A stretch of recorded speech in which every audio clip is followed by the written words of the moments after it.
Today, it's today in my workshop. Today, it's actually just about casing this entryway. It's not a door, it's just an entryway, so I don't have to worry about a door itself. And then doing baseboard all the way around, with the exception of the closet wall door area, because the door won't be in until after Christmas, actually. So it's still a little ways out. And so I have to leave the baseboard off on both sides because I can't do any of the exterior trim in order to butt it up. I could do some math on it, but I'm not quite sure when that door comes in how much shimming I'll have to do one side or the other to make everything fit. So it's not worth it. I can just worry about that wall later on, front and back, inside the closet now. But other than that, though, it's like I said, the baseboard here, which is kind of, I have this whole stacked thing going. Originally we have 1x10 baseboard here, and then I went ahead and stacked a cap on it, and then did some stacking down there of trim just to kind of fancy it up a little bit. I was having a good time, and I didn't mind going around the room 17 times with trim, so I just kept adding and adding and adding. So there's some details in there, and that'll be exciting. Plus I have to do the window, so I have to do the jamb extension, get the sill on, jamb extension, set that all in there, and then I can actually trim out the window as well. So that's what I'm doing today. Maybe I'll shoot a few videos along the way just to show some progress. Until I get a stand for my phone, I actually can't do very many like action shots of me cutting a piece of lumber or doing a how-to. So for me, this is almost just video documenting a little bit of the progress so I can show people, show family and all that. So thanks, and maybe there's more video to roll, right? So got the interior of the casing done. Now I'm ready to start putting the casing on the face, rather. And of course, I knew I was going to run into a problem. This baseboard, actually, when I cut out this opening, went all the way to the end. I just did a plumb cut all the way down through, as plumb as I could make it. And, you know, filled I would deal with it later. Well, now I've got to marry the trim together, and my face trim needs to go all the way down to the floor so everything will stack correctly. And so this was in the way. Rather than, because I thought, well, I can take this all the way off. Now it's several layers, but I can take it off, and I have one behind me.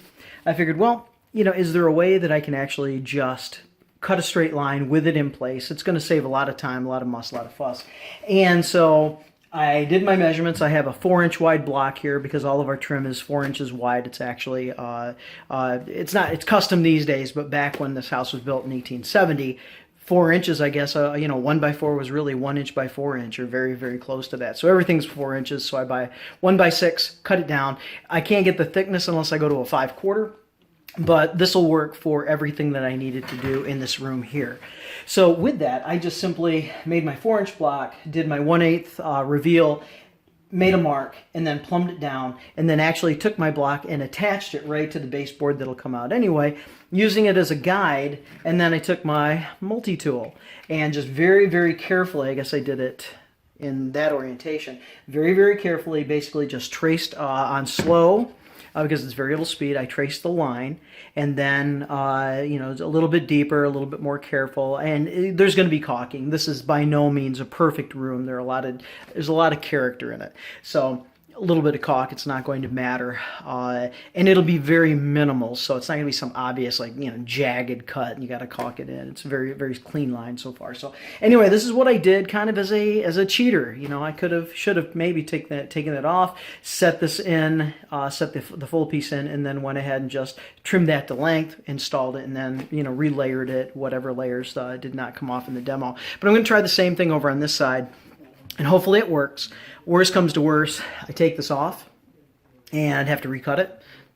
Or what can I do? I can actually replace it. I have the skill set. But anyway, trying to cheat here, trying to save a step. Just letting you know, love these, hey, it's a template, right? So love the template if it works. I love that. The guide, I guess. It's not really a template, it's a guide. So there you have.